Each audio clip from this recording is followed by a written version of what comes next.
welcome to Stuff I Never Learned from the Schoolbook. If you are looking at the bearded one with not so much beard anymore, it must be Monday, 7 p.m. Central, 8 Eastern, 6 Mountain, 5 Pacific, 2 p.m. out in Hawaii, 6 a.m. tomorrow morning out in Indonesia. Hello, Zhang. And anywhere between 9 a.m. and noon tomorrow out in Australia. Welcome, everybody, to Stuff I Never Learned from the Schoolbook. If this is your first time to the show, welcome. My name is Tom Springer, and I am your host to Stuff I Never Learned from a Schoolbook. Show basically dedicated to anything what other people would call odd and weird, but we kind of find normal. With lots of squirrel moments, very laid-back type of atmosphere. If you are a repeat offender, you're part of my family and you're coming back for a second time and a third time and a multiple time, welcome back, everybody. Hopefully you're all enjoying your Memorial Day. I had a fantastic time with about 14 other people at my house here on the lake. A lot of food, a lot of love. So it was very nice, but tired, but we have a show to do. And I will tell you what, the person I have on tonight, I even told her I am kind of in awe of, and I wasn't sure if I can get her to come on my show, but she agreed to come on my show, and she is an absolutely wonderful, fantastic, beautiful person. And I'm going to bring her on right now, so everyone say hello to Miss Cahni K. Hi, Cahni. How are you? I'm doing well, thank you.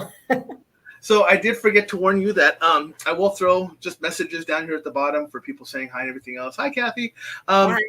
And as people ask questions, whatever else, I will put them down there like that, and I will read them out loud, simply because a lot of our audience members listen to us, and they won't be watching us. So I'll throw the questions down there and read them out.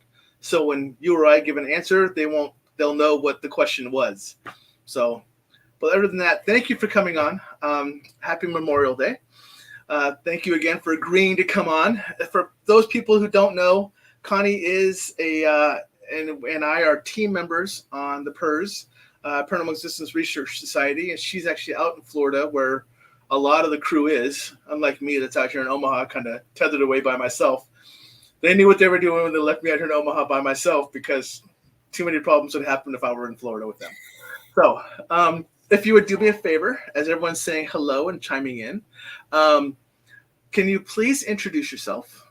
Hold on, I have to say hi to this person. This is Uilani Ku'ule, and I only say hi to her because I can pronounce her name. Plus, I love her. Hi, Uilani. A lot of people call her Mary. But if you would do me a favor and introduce yourself and kind of tell people who you are, how you came about doing what you're doing. Okay. I'm like trying to think of the Cliff Notes version versus the long version. So take a deep breath and go. Okay.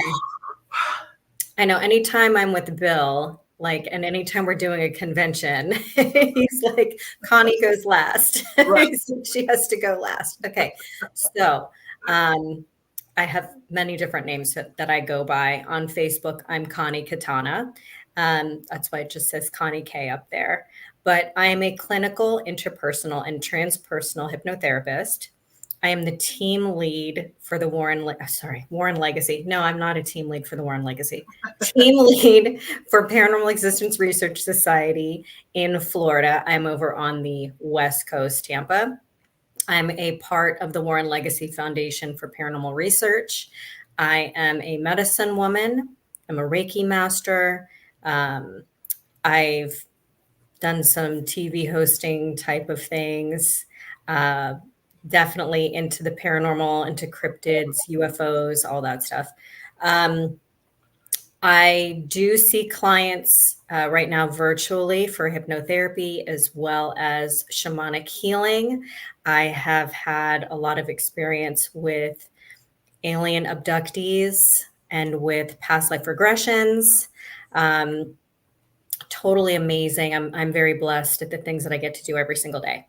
So my background, I've always been a lover of everything weird and spooky and scary, but I had a love-hate relationship with that type of stuff growing up because I didn't quite understand it. And I think that was common for a lot of people. And, it's like I would watch everything that I could possibly find on TV and read scary books. And I remember this Time Life series of books. I think it was like Mystic Places. And I still am totally obsessed with all that stuff. Loch Ness Monster, haunted houses. And the house that I lived in, I had a few experiences in, and they were kind of terrifying to say the least because I didn't understand. And when I was little, I could feel things, I could feel energy, but I didn't know how to interpret whether or not it was good or bad. It was just kind of like, it's different. So in my mind, it made me frightened because I didn't know how to discern if it was good or bad. Bad.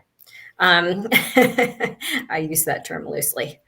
So, you know, as soon as I was able to get my older friends to drive me someplace and check out the local urban legends and things like that, I was going off on these missions and trying to explore and hanging out in the cemetery and doing all kinds of stuff. My first big experience, I was about 18 years old, and we went to a hospital in Maryland, and it was called the Glendale Hospital. And there were several buildings and houses on the property as well, but it had been shut down, I think, since like the early 80s. And so don't trespass because it's illegal. Don't do things like that. We went there and immediately I crawled in through a window and I was in the chapel. And there was a giant pentagram on the floor. And, you know, I'm the first one in. I see this pentagram. I'm like in this giant abandoned hospital. And I'm just like, oh my God, what's going on? Let's go in more, you know? And, when I was there, we were hearing these banging noises. And at first, we were hearing this like electrical sound, and we are like, oh, maybe it's the elevators. Well, the elevators don't work. So what are you talking about? Right. This weird electrical humming sound. We're hearing this banging, and we went in search of this noise, and we ended up in some sort of like machine room. I don't even know what it was, but there was a cage in there big enough for a person with a chair sitting in there. I don't know. I don't know if I want to know. But I had several experiences in there.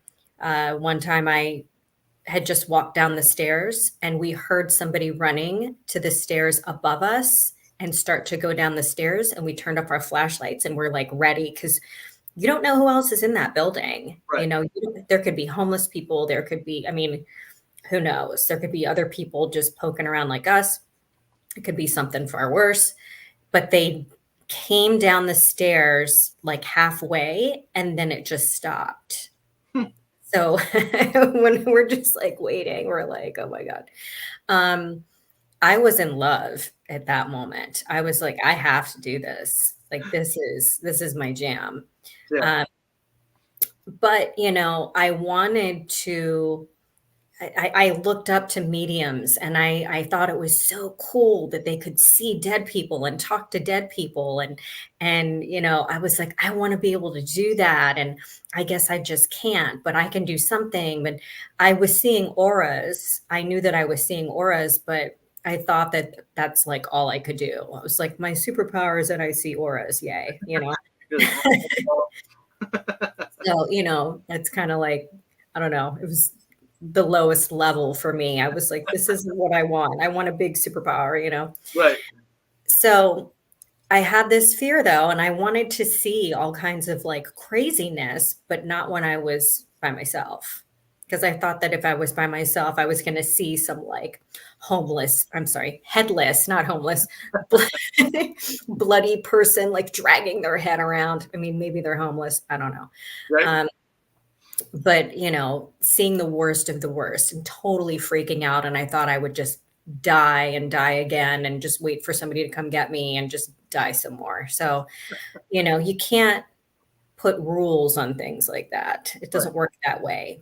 But I was blocking myself is what I was doing out of fear.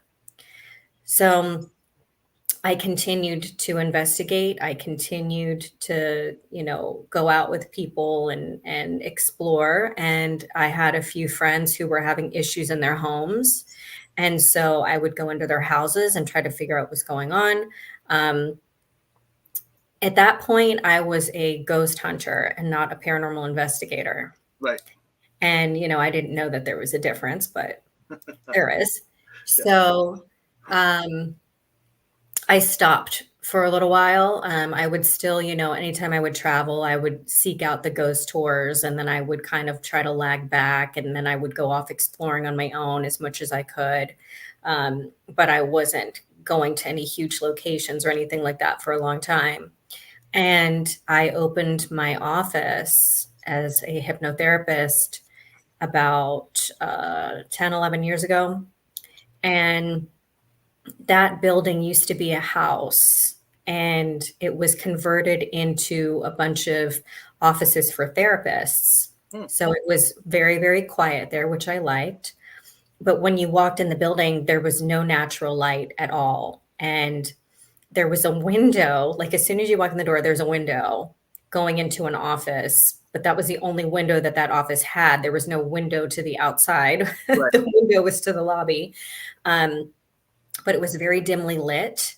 The walls were not painted very brightly, and it just had this heavy feeling.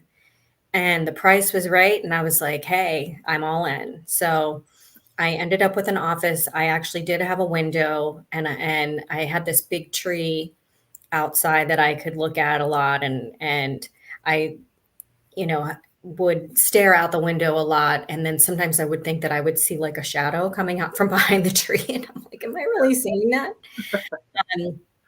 I just thought my eyes were playing tricks on me. Well, one day I was in the building by myself, and I had walked down this long, creepy, dark hallway, and I went into the kitchen, and I'm walking back, about to go to my office. And all of a sudden, right in front of me, I see a man. And when I say see, I'm seeing in my mind's eye. And it was enough to stop me in my tracks. And this man was like this close to me. Oh, yeah. So that was like very intense for me. I literally froze. I wasn't afraid. I could see the fibers in this man's shirt. I could see that it was plaid. I could sense that he had on khaki pants. I could see his boots. I could see his face, but I couldn't make out the features very well. And I could sense his hair, and something's with me right now. But I didn't want to say anything. I'm trying not to, and I'm just. I know. It's been poking at me, and it's poking even more right now. So I finally gathered myself up, and it seemed like it was 10 minutes, but it was probably like 20 seconds. And I went into my office, and I thought to myself, I understand. If that's how I'm going to see them, then that's fine. Yeah. A lot of people have misconceptions about how you see spirits. They think that you're going to see full-bodied apparitions, that it's somebody that looks like it's a living person standing behind somebody just talking to you, and that's not how it is. Yep. Full-bodied apparitions are very rare. Have I seen them? Yep. But the times that I've seen them, sometimes I didn't realize what it was until later on. And that's very common. But at that point, I sat down and I was like, all right, I'm good. My heart wasn't racing. I felt fine. And I was kind of excited. I was like, okay, I don't need to be afraid anymore. A few days later, I am putting the key in my door and in my suite. And I turn and I look at my landlord's office, and his door was open, and I see this shadow figure, but it was this weird brownish color. And it was like leaning into my landlord's office, right? I'm looking at this thing, and I'm just putting the key in the door, and I'm like, what is that? So this thing turns and looks at me, and it literally goes like that. It jumped back. Like I scared it, right? And I'm just like, okay. So I put the key in the door, walked in, sat down in my office, and I was like, well, if that's how I'm going to see them too, then that's fine. I'm not scared, everything's fine, whatever. Well, everything was not fine. After that, this man, because I knew he was a man, started tormenting me. And I would hear sounds, but I would just shake them off. I'm like, oh, that's the router. Oh, that's the pipe settling, and I believed it. Thank God I believed it, because I was so scared at that point. I would not be in the office building by myself. If I was between clients, I would go outside and I would not set foot in the building. I was there more than anybody. And so this was kind of difficult, Yeah. And I made sure, and I would walk out with them. I would walk out and be like, oh yeah, I'm going to go outside and take a break, But nobody ever thought it was weird that I was doing that. Thank goodness. But I had one incident where I had a client. It was about 7 p.m. on a Friday. So it's starting to get a little dark. He is like, oh my gosh, I have to go. And before I can say anything, he just leaves. And I'm like, oh shit, this isn't good, So I called somebody that I knew would answer the phone, because I was like, I need a distraction while I clean up and get everything ready. So I'm on the phone. I go into the bathroom and I'm washing my hands. And as I come out of the bathroom, I see a flash of this man in the lobby, and I hear him very loudly say, I'm going to fucking kill you. And I'm like, oh my God. And I got my purse, ran out the door. I didn't even lock anything. I was like, I don't know what to do. So I'm telling people this story and they're like, why don't you move? Like, what is going on? Why don't you move? Because I couldn't. Yeah. I felt like I couldn't leave. I felt like I wasn't meant to leave. I felt like I was meant to deal with this. So then here I am with sage, with Palo Santo, with salt, with, chanting and calling upon Jesus and Buddha and everybody that I could think of, and Tom Cruise, and asking for help. I'm like, in the name of everybody, get out of here, Right. Not working. I was terrified and I didn't know what to do. And it was getting worse. And I could tell that this man was mentally ill. And so I was like, this is interesting, like how I'm picking up on this stuff. But what was really disturbing is that during my sessions, there would be times where I felt like I was going to say things that were highly inappropriate. Like I was going to seriously cuss people out. And I had to stop myself. And I was like, oh my God, I'm going to unplug my computer. Hang on. Okay. I felt like if I left it plugged in, something was going to happen. So I was like, am I being possessed? Do I have some sort of Tourette's? Is there something wrong with me? I don't know what to do. And I was embarrassed by it. Well, I had a lady come in for a smoking cessation session, and we walk in the building together, and she sits down and she's like, I didn't want to come in here. And I said, no, the session's going to be fine. Everything's going to be great. We're going to have a great time. You're going to quit smoking. And she's like, I'm talking about your building. Right. And I was like, all right, you get it. So he's like, I'm a medium. I said, okay. And she's like, he's angry. And I said, yeah. Well, we were talking, and all of a sudden I hear this disembodied scream from the hallway. If you've ever heard a disembodied scream, it is a very distinct sound. Yes. It is not human sounding. It has a distinct sound that I can't describe.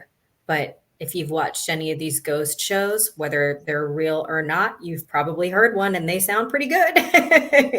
For the most part, they sound pretty accurate. They're pretty solid. Yeah. Yeah.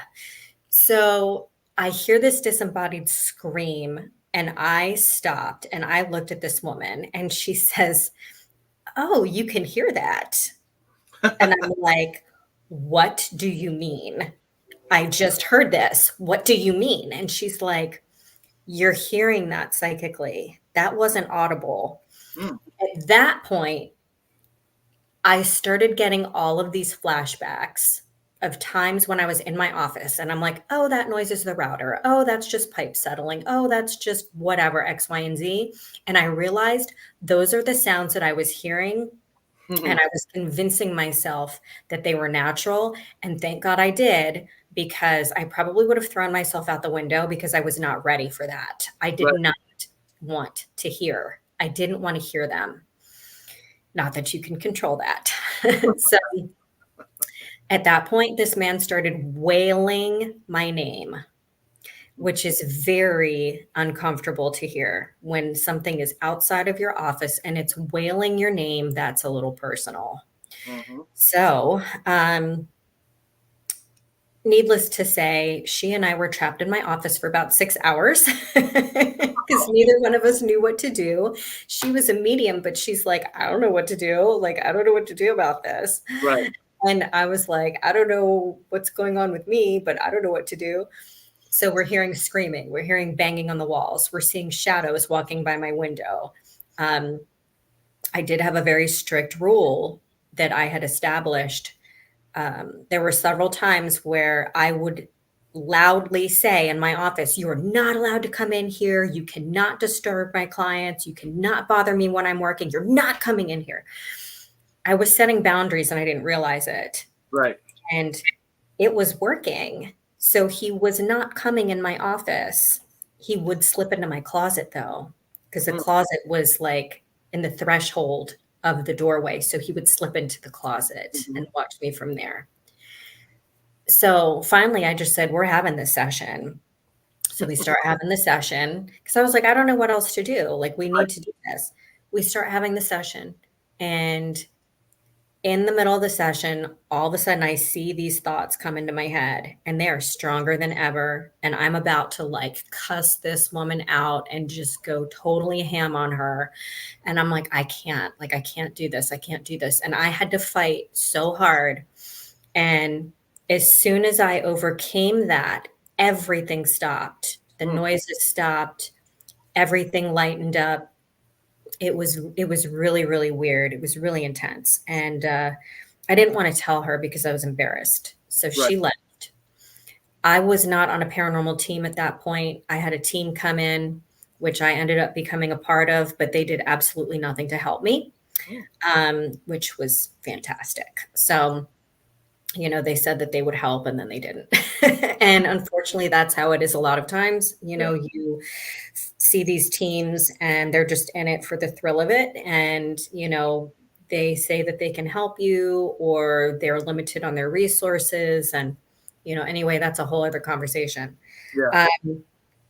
So then I'm left with this extra angry spirit because we had provoked and, done a bunch of stuff and we had seen a lot and it was really, really intense. So I had a friend and she knew a medium who could help. So she called her. She drove out an hour and a half to see me, completely blind to the situation, didn't want to know what was going on. She came in, she sat down and she's like, "He's pissed." And I was like, "Yeah." And I said, "I don't know what to do." And she said, "Well, my spirit guides took him outside." I said, "To do what? Like, are they talking to him? Are they giving him a spiritual beat down? Like, what's going on?" So she's like, "I have no clue. I don't know what they're doing." So I finally told her, I said, I don't know if I'm becoming possessed. I don't know what's going on. These things are happening to me. And she looked at me and she's like, "Honey, you're a trance medium. They can talk through you." But you have to set the boundary and not allow them to do that unless you want them to do that. So I felt so much better. And from that moment on, it has never happened again unless I choose to do it because I set another boundary. Right. Long story short, she left, the guy left. She called me and she said, I just want to let you know two things. My spirit guides told him that he was no longer this mentally ill human and that he was foolish for holding himself there in your office, tormenting you. But the other thing I wanted to tell you is that he was attached to your landlord. My landlord was a forensic psychologist that worked over at the jail. He would have to write reports saying whether or not people were fit for trial or if they were criminally insane. Right. He must have botched something stating that this man was not criminally insane when he was, or maybe he said that he was criminally insane and the guy didn't feel that he really was. I don't know. But either way, he had it out for my landlord. I don't know how long he had been there, but he was tormenting me because I was the only one that was aware of him. Right. The other people in the office were, they were a bunch of, I don't believe in ghosts. I don't believe in that stuff. Cause I tried to talk to them, but yet they'd be like, Connie, can you come with me to empty my trash down the spooky hallway? I don't want to go by myself. And it feels really weird in here and I don't like it. Like, so what do you think that is? Right. So that led me to want to help and not just be a ghost hunter or in it for the thrill of it. Do I love going to big locations? Absolutely. I'm all for that. But it made me work really hard to figure out how to help people and how to help spirits. So at that point, I did some mediumship development. I absolutely 100% believe that anybody can do it. Anybody can do it. All of the things that I do, anybody can do. I am not some special person that, just woke up one day and can do all of these things. We all have the ability. We're just at different stages with it, but you can learn how to do anything and everything that I do. And I have resources if people want them. I have resources to help people so that they can learn how to do the things that I do. So it's just a matter of putting your time and effort into it. So I started focusing on mediumship.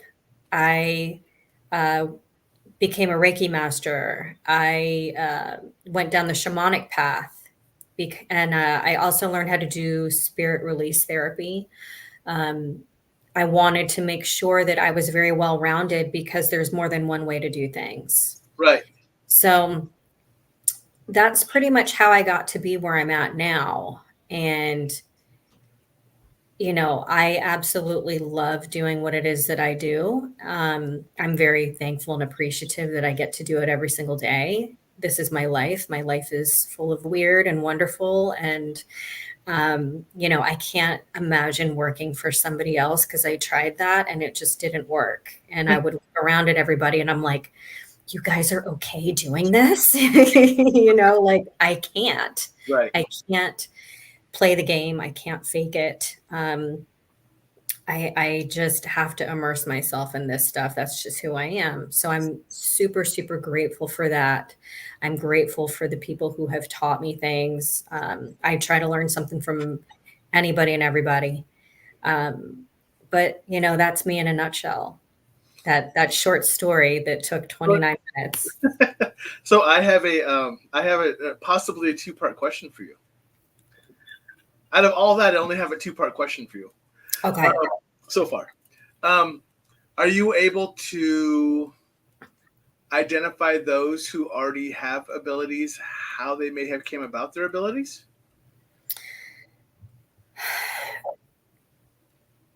So do you mean like? So I'm asking because I'm about to show you a question that is coming up, which is something I had wondered as well.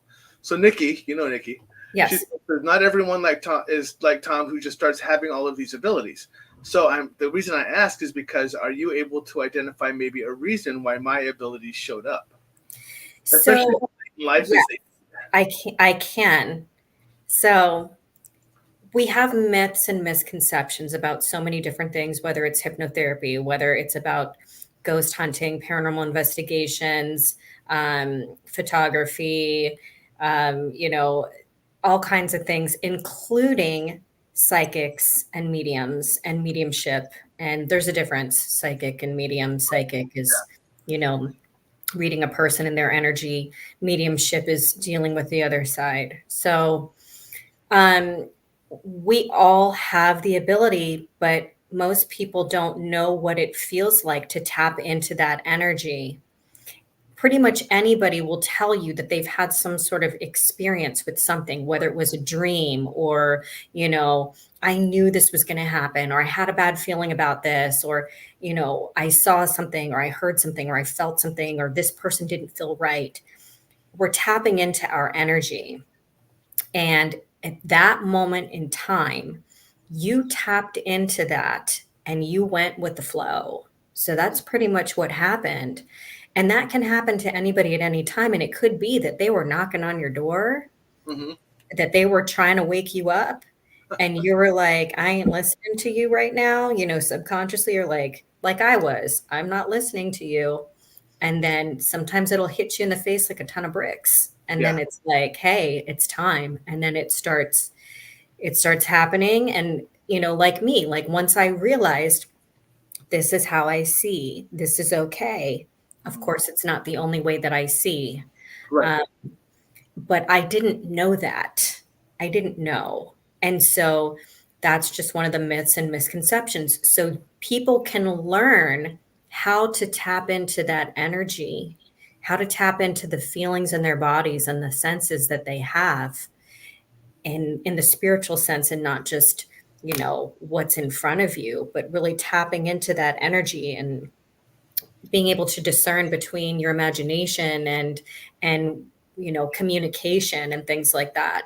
So, like I said, we're all at different places with that. There are some people that are like, I don't believe in that. That stuff's not real. And that's fine. They don't have to. But I know some people that were like that. And then all of a sudden they woke up. And a very good friend of mine, he had an accident and he died.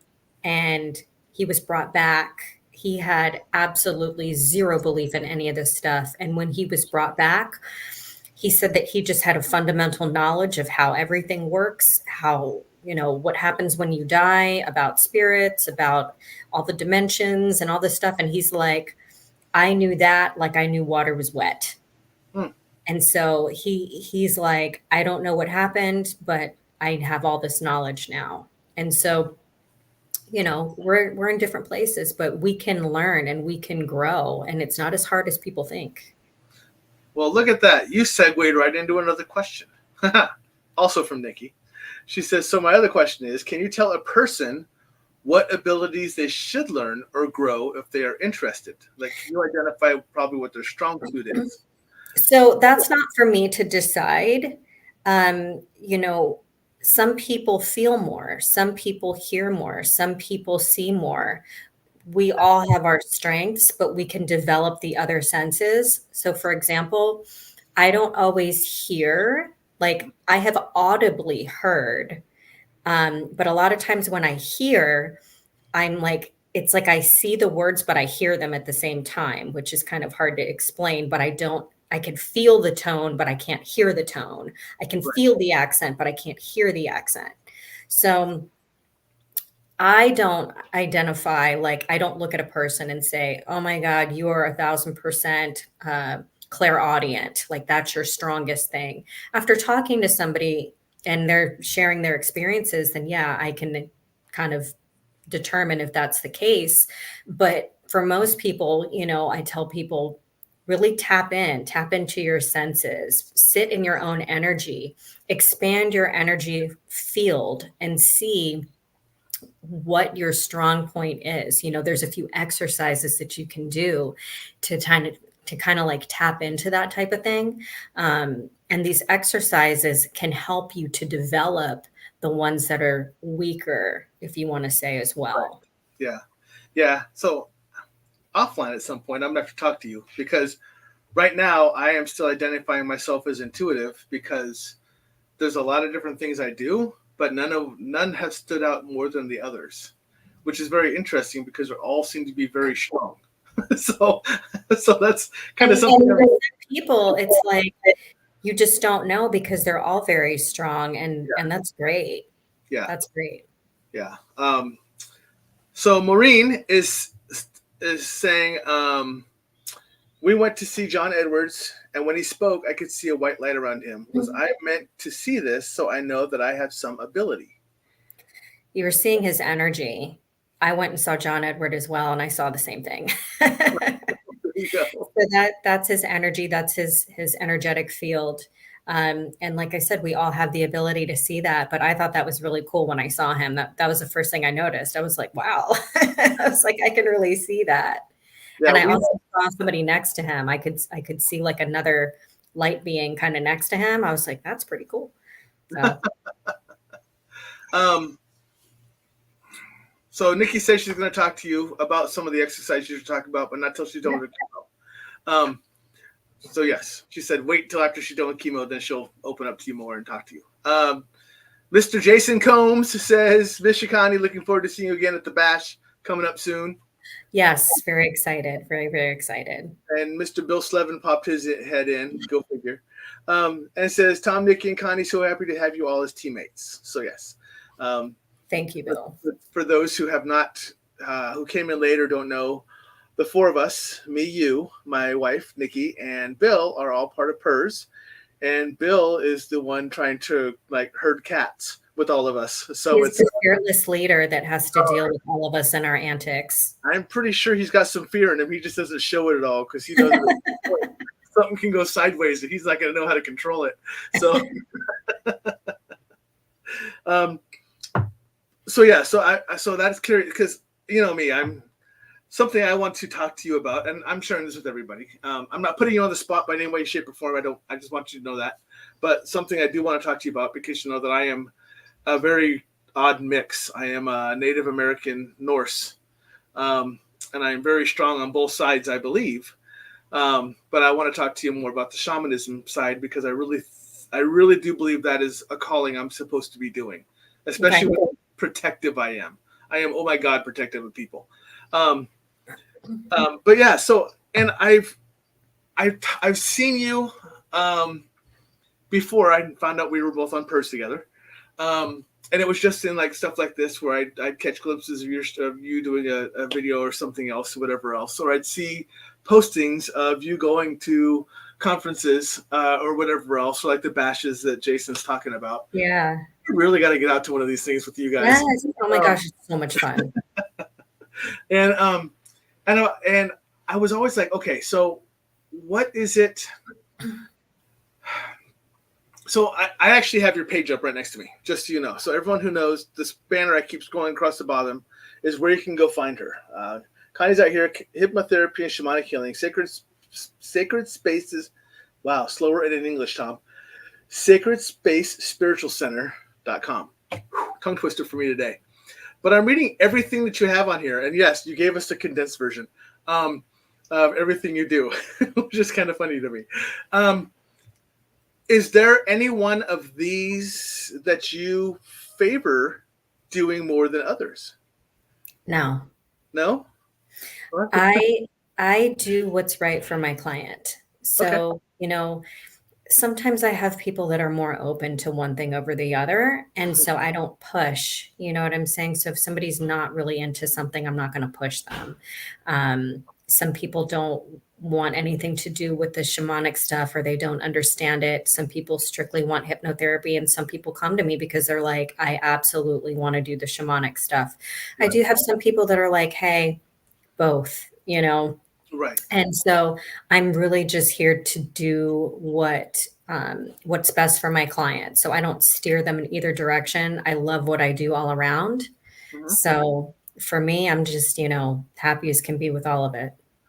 So when you're working with the client, and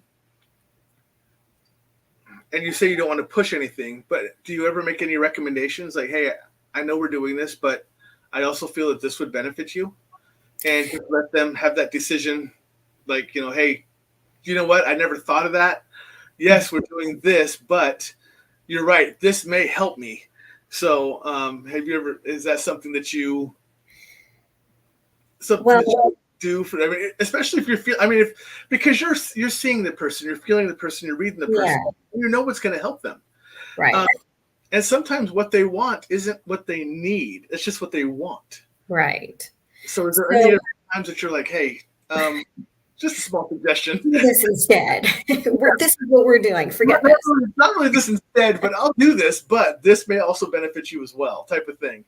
You know? I try to not steer them, and I trust that my clients make the decision for what's right for them. But when I bring somebody in, or if I'm working virtually, which I do a lot right now, I fully explain both sides of what I do, because a lot of people don't understand what shamanic healing entails. And so when I explain it, some people are like, oh my gosh, like, I'm really into that, or I want to know more about that. So I explained that to them. And sometimes you come to me for hypnotherapy and they're like, oh my gosh, like now that you've explained that, I think that this would be better suited. There are some times where people come to me, maybe they have a misconception about hypnotherapy. And I'm like, no, this is what you want instead, you know? But I try to not steer my clients. And I also don't sit there and say like, hey, you know, you have to come to me for 10 sessions for something.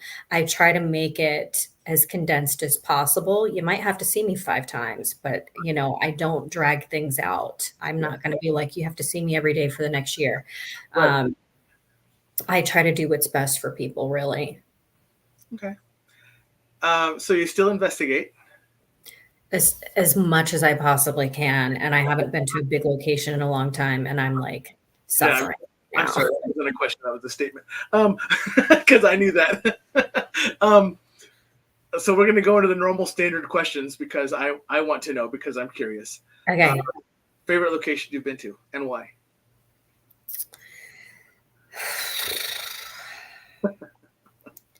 I like New Orleans a lot. And that wasn't even like a location that I went to, but I had a crazy experience. But I love Pennhurst. Oh yeah. Pennhurst was really, really cool. I was in New Orleans and I was on a ghost tour, and they were like, do you want to know where the most haunted place is in this cemetery? And we were at the Charity Hospital Cemetery, which is also where the Katrina Memorial is at. And they took me to the back and said, okay, you need to crawl under this fence that had a no trespassing sign, right? The tour guide up at those places all the time. Weird.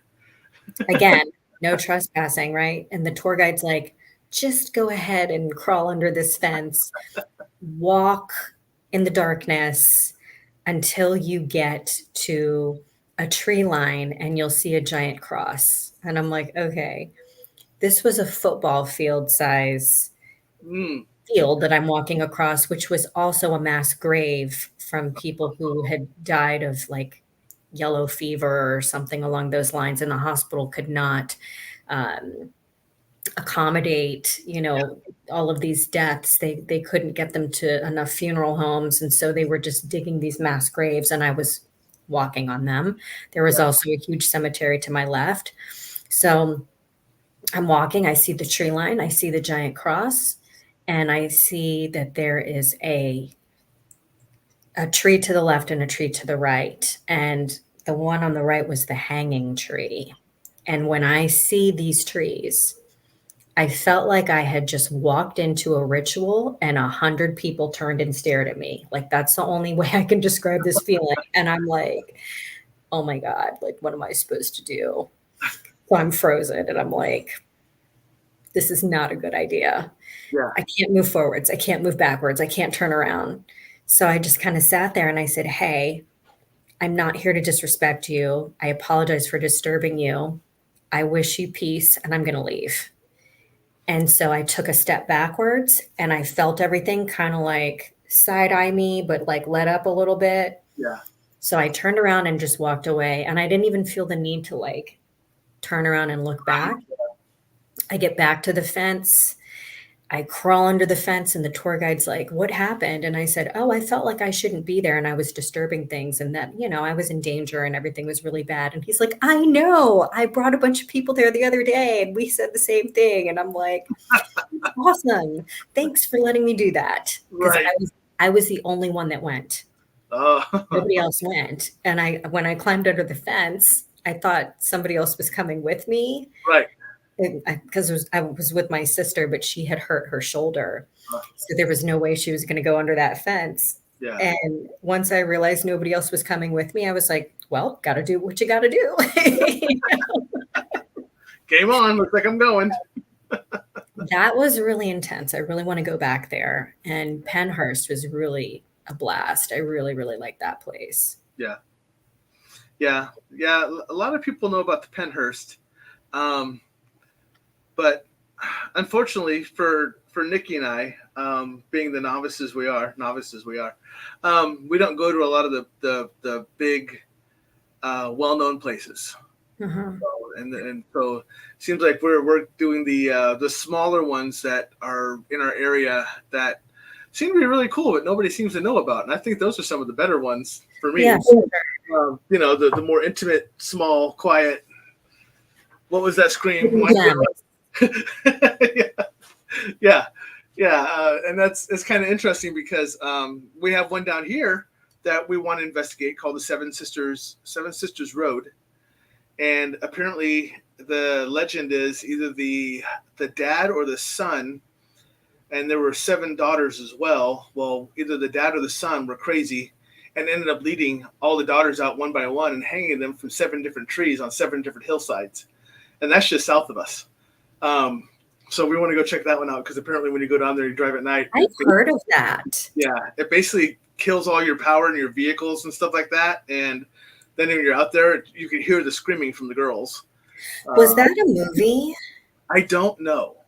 I just researched it and saw that it was a location down here that we want to go check out. Or I may have seen it on a show, like Most Terrifying Places in America or something like that. But yeah, that's right. That's a half an hour south of me. So that's You gotta go. Yeah, and we're right by Malvern Manor. We're very close to the Villisca Axe Murder House. We haven't been to that one yet either.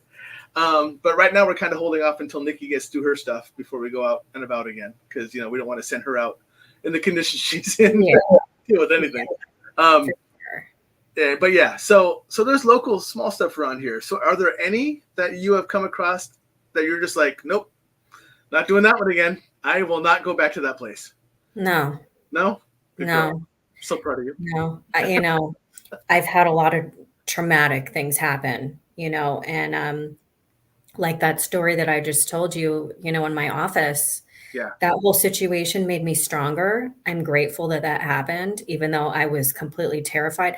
By the way, I don't think I mentioned this. This went on for 3 years. Oh, yeah. You kind of forgot to mention that part. It went on for 3 years. Yeah. And so, as traumatic as that was, I'm grateful that it happened because it caused me to grow and get to where I'm at. And, all the things that have happened to me, I look at them as lessons. Like, okay, well, that's a lesson in boundaries and, whatever the case may be. Yeah. Yeah. That's I was expecting you to come up with like weeks, maybe months, not 3 years. Yeah. So I know this. Well, I'm hoping I'm not wrong on this, but I'm kind of getting that feeling I'm not.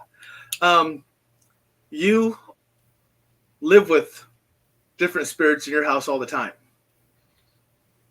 Absolutely, not just the stuff you bring in because of your dolls and stuff like that. But your house actually has a couple that hang out there like all the time, don't they? Yeah. When I first moved in here, I encountered one like immediately. I was like, I kept looking. I'm like, what is going on here? Yeah. There was something that happened on my property as well. Oh. And I live in a fairly new house. Oh, all right. Mm-hmm. Yeah, I don't know. I just when you and I came online and I saw your house, I was like, oh. So I can kind of like, There's nothing problematic. No, it seems like you have a couple there. I have one that comes and goes here and mine. But yeah, when you were in yours, it just seems like you have a couple that just kind of hang out that are just there. Well, my rule is, if you get close enough to me, I'm going to help you. Yeah. And so I think they kind of peek at me a little bit. The one that had the incident in the house, well, outside of the house, that one doesn't seem to need any help. It's just energetically you can feel that something happened there, but I don't feel that she's still here. So, so I kind of, what's your latest purchase? So I had a haunted doll. I didn't believe in haunted dolls until I saw a table that said haunted dolls at this little convention thing I was at. And I started walking up to it laughing. And I was like, haha, whatever, haunted dolls. And no, one of them was. I could absolutely feel it. And long story short, I have had to get rid of her. She's not able to do anything to anybody. So that's been handled because that's a whole nother story of what happened with that doll. But she had some characteristics that Annabelle has. So she is no longer in my possession. And some things happened when I was on your show last time and I brought her out. But, yeah. She was a peach. Now we have this one. Oh. She still has a receipt because I just got her. I'm trying to... Oh, yeah. And she has a very long, I don't know why she still has a receipt on her. Sorry. Very long dress, but let's see if you can see her face. Oh, yeah. Her hair's a light greenish color. It's very pretty. With the tear. No, she doesn't have a tear. Oh, it was a shadow then. Because when you held it up, it looked like she had a tear. It must have been No. Okay. I was like, that looks like a tear, but it must have been the shadow, the way you held it. Yeah. Melody says she has a glow. Yeah. Melody says she has a glow. She does. Her energy is different than the other one. So yeah. So is this one that that your friends will come into the house with? I saw this one at an antique store and instantly I was like, oh my gosh. And I left and I didn't get her. And I called the antique store and I was like, hey, I need to pay you over the phone for this. And I was about 40 minutes away and I was like, yeah, I need to make sure someone else doesn't get her. But the other one wreaked so much havoc, so much. And Chris McKennell from the Warren Legacy Foundation, I brought her to one of the conventions and Bill was like, I don't want anything to do with that. And so Chris gave me some information because this doll was blocking me so hard, very possessive over me. But she was wreaking some crazy havoc. Yeah, because a lot of people said that one did not like people getting close to you. Like just at all. We were all on your show, people from PERS, and I held her up. Yeah. And so some of the other mediums started texting me, and you weren't aware that this was happening. And they're like, Connie, there's something messed up behind you. There's something really bad behind you. And when I brought her out, all of a sudden I felt her energy go around me like she was hugging me. Yeah. And they're like, Connie, there's something wrong with her. There's something with her. It's her. And I'm just like, what are you talking about? Everything's great. She's like hugging me right now. No, that's not what that was. Alrighty. There you go. This one doesn't have a name. I haven't named her yet. I need to think of a name. Yeah. Yeah. Well, that's you always come with. I'm just a glutton for punishment, you know. Best dolls. So so she's new, like new. I mean, we're talking new. She's still got her receipt on her, yeah. So I'm wondering, along those same people that were on the show, have they been introduced to her yet? And if so, have they given you a vibe test yet? They said that her energy was different, which I agree. We were thinking that she has more elemental energy. And so like my whole body is like chills right now. But, I swore I wouldn't be doing this again. And then here I am. But nobody has said anything bad about her yet. So Yeah. So, I don't feel like this is the same energy at all. I feel a lot of peacefulness with her. I just have to find the right place to put her. Okay. Yeah. So earlier when we were talking about the entities in your home or the spirit in your home, Uilani said that she saw one that was standing beside you that showed itself. Not surprising. So so there's a couple people on here that I hung out with out in Hawaii, and Uilani's one of them. I love Hawaii. Yeah, so she can see and sense things as well. So can Melody, who's on here as well.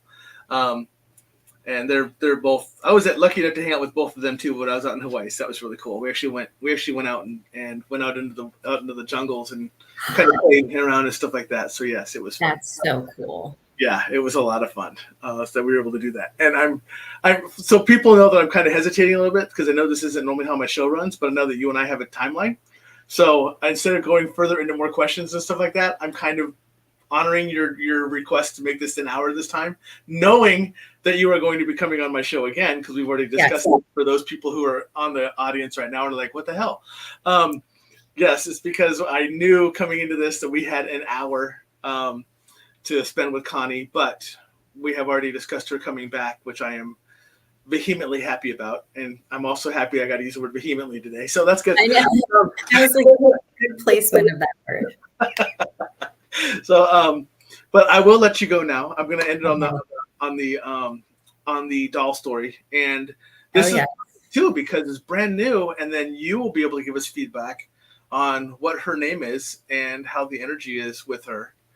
And how things have progressed. Yes. We will go into more. I want to cover more after when you come back on of more specifically of what you do. Okay. I want to talk about the stuff you offer online. Let me throw that back up there really quick before you leave. The stuff that you offer online and kind of what they are, because some of them people are going to be like, what is that? What is that? There's a lot of what is that with what I do.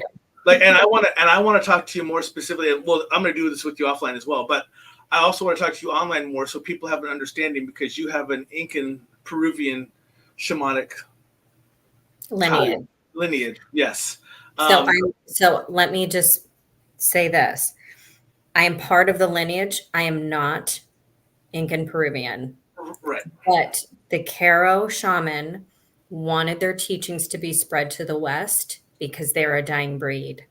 So they wanted this to happen so that they can spread things out and create more of a peaceful world. So this is not a case of cultural appropriation or anything like that. The things that I do, are done with their blessing. They have asked us to do some things differently than they do. For example, the clothing that we wear, they asked us to wear all black. So there are some differences. There are some things that they do that we don't. There are some things that we do that they don't or are done differently. And so, if I were to go there, I could actually go to their village and work directly with them. And they welcome people to do that. But if you go to Peru, you have to be very careful because there are a lot of people out there who are pretending to be somebody that they're not. So you really need to know where to go and who's trustworthy and things like that. Right. Yeah. So that's kind of stuff I want to delve into more. Yeah, for sure. Hold on. I got someone kicking in with comments. I think they're just probably saying bye. Yep, Nikki, she's saying, great to see you again, Cahni. You have so much insight, information, and talent. Much love to you. But yeah, again, thank you for coming on. I'm just going to let this keep until we're done because I want everyone to know whether they can go to Sacred Space Spiritual Center .com the first time. Got it. Yes. Yes. And can come out and actually see everything you offer and who you are. It's just a little taste of who you are, but you have this is who I am. This is what I've actually done, because I do want to go back and on the next show and talk about the fact that you were actually on episode 9, Paranormal Revenge and stuff like that, all this other stuff. So so just know that next time you don't get an hour, we're gonna go probably past the hour. Oh no, that's totally fine by me. Just tonight was not a good night for it. Nope, I understand, but again, thank you for coming on. Much love. I love you. Thank you. I love you too. Yep. And I can't wait to come back. Yeah, and I will be in touch with you about so much more than this. So go have a great night. Thank you so much. Enjoy the family and tell everyone we said hi. All right. Take care. Bye. Bye-bye. All right, everyone. That's the show. Thank you again for coming on. As you know, I do, well, so things are going to run a little differently this time. I actually am normally I do shows every other week. Right now, I'm going to do them every week. This week, next week, and the week after. And it's simply because next week, I'm actually doing a collaborative with a group called the Horsefly Chronicles. And I will actually be on their show, but I will be able to link into StreamYard, and you all can come in and watch. So feel free to come in next week. I will be part of like I said, the Horsefly Chronicles. I will be traveling. I will actually be down in Florida. Unfortunately, not close enough to Cahni to go visit her and hang out with her like all the cool kids do. I'll have to, just kind of hang out on my own and at work and blah, blah, blah, rough on a beach somewhere, but I'll be going. And then the week after that, on the 10th, I will have Patty Negri on my show. So she will be coming on as well. So back-to-back shows. We're back to running shows once a week for the next 3 weeks. And then after that, I will see where I'm at with people who are coming on, where I'm at as far as traveling for work and all that wonderful stuff. And we'll see where we go from there. Other than that, everybody have a great week. Much love. As always, if you need me at all, there you go. There's all my wonderful stuff. You can reach out and say hi. Come visit me. Send an email. Tell me your problems. Tell me your concerns. Tell me your worries. Like, follow, share, as I always ask. Trying to grow the community of family we have here. It's a fantastic family. I love you all being here. Thank you again, because the show would not run without you. Stay safe this week. Much love. And I will see everybody next week as a collab.